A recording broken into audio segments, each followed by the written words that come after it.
The Mississippi River at Highway 610 in Brooklyn Park is now above flood stage. The National Weather Service says that around noon on Monday, the water was just shy of 15 feet and flood stage is considered at 12 feet. You can see the water creeping up into the backyard of some of these Brooklyn Center homes. The river is expected to crest at this location on Thursday at 16.5 feet and be similar to water levels seen in 1997. As far as precautions, the only one issued so far is not to drive through any flooded roads, as most flood deaths occur in a vehicle. This week, Hennepin County is reminding you that it is Severe Weather Awareness Week, and you can expect to hear warning sirens on Wednesday. The warning sirens are expected to go off around 1:45 on Wednesday, directed towards schools and businesses, and then again at 6:45, that time directed at homes and families. There will also be a wireless emergency alert. Hennepin County urges people to create, update, and practice their emergency plans this week. Charges have been filed against 4 men involved in a business deal that turned violent in Brooklyn Park. It resulted in 3 people that were shot last Tuesday. Charges have been filed against 4 people. Jaquan Kennedy, Danico Plentyhorse, and Corey Stewart have been charged with aggravated robbery and 2 counts of second-degree assault with a dangerous weapon. LaDale Robinson was charged with fleeing police in a motor vehicle and reckless driving.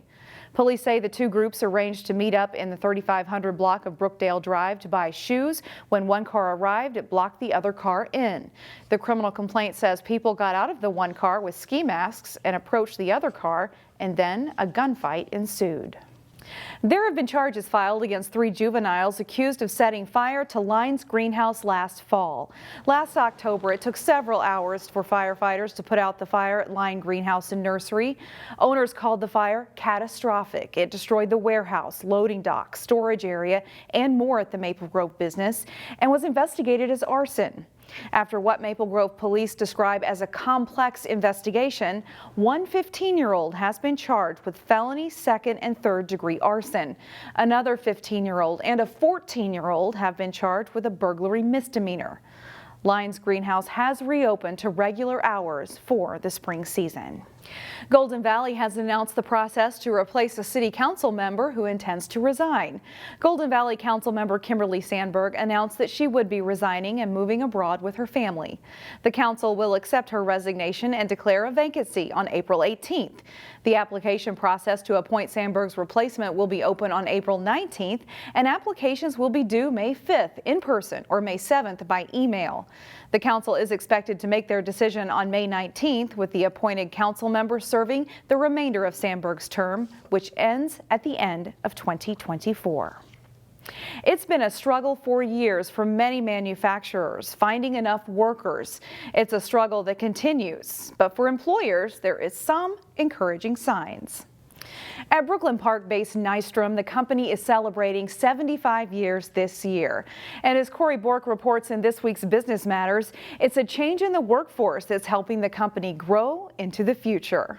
That's the main thing, right? Here inside Nystrom, Peter Knepp is making sure design plans are lining up with what's on the production floor. What would you say are common issues we would find? Nystrom serves the commercial building industry. These are all roof hatches. Creating products used in places everywhere from schools to industrial warehouses. This one's made out of steel. The rest of the mill finish ones are all aluminum. For Knepp, a job in manufacturing felt like the perfect fit. I've always been like a hands-on person, so I always tinkered with certain obstacles, like say a bike or a skateboard. And for this recent college grad, Nystrom has been the perfect match. It's very family-oriented. Everybody's here to support each other. Now a 4-year employee, Knepp is part of the changing face of a company that has seen significant growth. From a workforce perspective, a lot more diversity, I would say, in our workforce, which is really exciting and great for our business. Nystrom CEO Sue Thomas says it's not just more diversity, but a manufacturing workforce that's increasingly younger. I would say in general, probably about 80% of our new employees are coming from that younger generation. For Thomas, her focus is not only recruiting new employees, but retaining them, offering perks like profit sharing and a so-called super hours plan that allows for half-day Fridays. Nystrom even offers company trips. We've been going to a working cowboy ranch in Colorado. This year we're actually going to one in Montana. Back on the production floor, Yeah, so Nepp offers words of encouragement for other workers like him considering a career in manufacturing. come in with open minds. You wear a lot of hats here. You definitely become a team player. In Brooklyn Park, Corey Bork, CCX News. Nystrom CEO Sue Thomas says the labor force has opened up somewhat after the pandemic, but the demand for workers remains strong. According to state statistics released on Friday, there's still nearly 19,000 jobs unfilled in the manufacturing sector. You can take advantage of the nice spring weather to go on an art crawl through downtown Robbinsdale. We thought, well, wouldn't it be neat to make it a crawl and walk down the street, look at all the art, and then culminate at the gallery. Renee DeArmo was out hanging artwork for the first art crawl, where artwork is displayed in the shop windows of businesses along West Broadway. There is even some 3D artwork on display at Wellness Ace Hardware.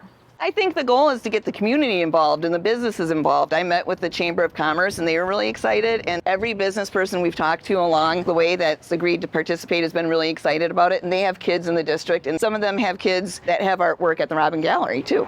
The artwork is on display for 12 days. We will leave you now with more of what you'll see on West Broadway.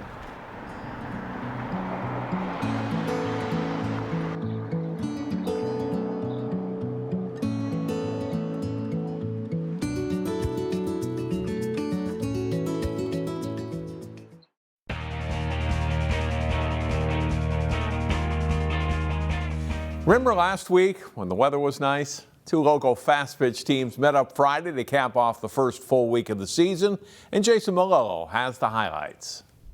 Maple Grove softball hosting Wayzata. Ella Freeman leads off the game for the Trojans with a blast over the fence. How's that for a great start? Solo home run for the Wayzata catcher, and it's 1-0.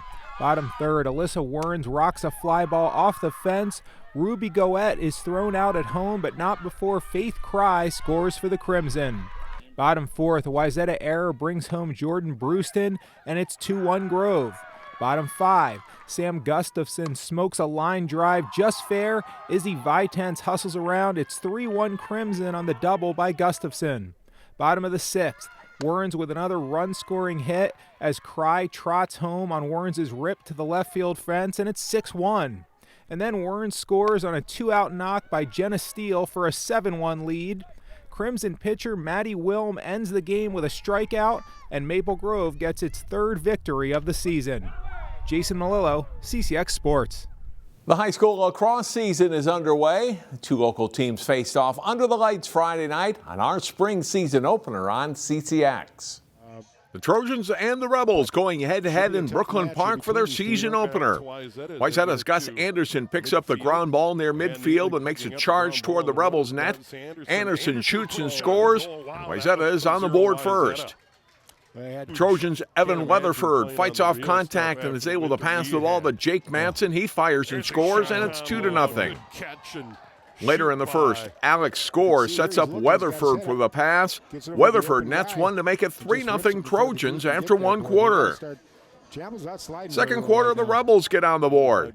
Christian Capitan from behind the Trojans' net beats Matthew Berge, who scores through traffic. That makes it a 4-1 game. That's the score at halftime.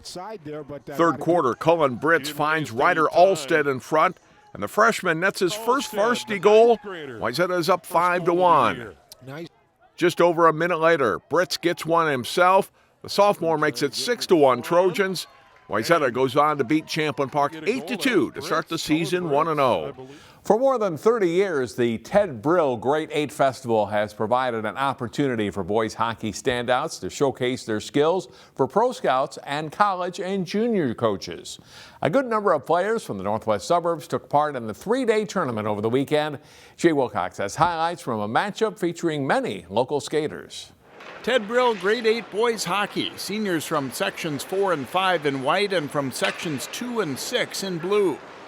A turnover by the white squad leads to a goal as Elijah Fletcher of Prairie Center buries it from the slot for a 1-0 lead for Sections 2 and 6. A bad spot for a turnover at the offensive blue line here, and Peyton Blair of Centennial is all alone going the other way, taking his time to score a breakaway goal for sections 4 and 5. They play 2 halves, and this one is tied 1-1 at halftime. Turnovers leading to goals is the theme. This time Champlin Park's Evan Williams gets the breakaway chance, and he snaps the shot home to give section 4 and 5 a 2-1 lead. That lead stands up thanks to a great save by Jack Erickson of Hill Murray. Section 4 and 5, featuring players from Maple Grove, Osseo, and Champlin Park, wins at 2-1 over sections 2 and 6. Jay Wilcox, CCX Sports. The Section 4-5 senior team went 1-1-2 overall and tied 3-3 in the playoff game, matching the number 2 seeds. Section 2/6 was 2-2 overall and won their playoff game 8-2. The Northern Minnesota teams fared best. The Section 7-8 junior team beat the Section 7-8 seniors in the first place playoff game. And that is all for sports. More CCX News right after this. Find more prep sports games and highlights at ccxmedia.org and follow us on social media.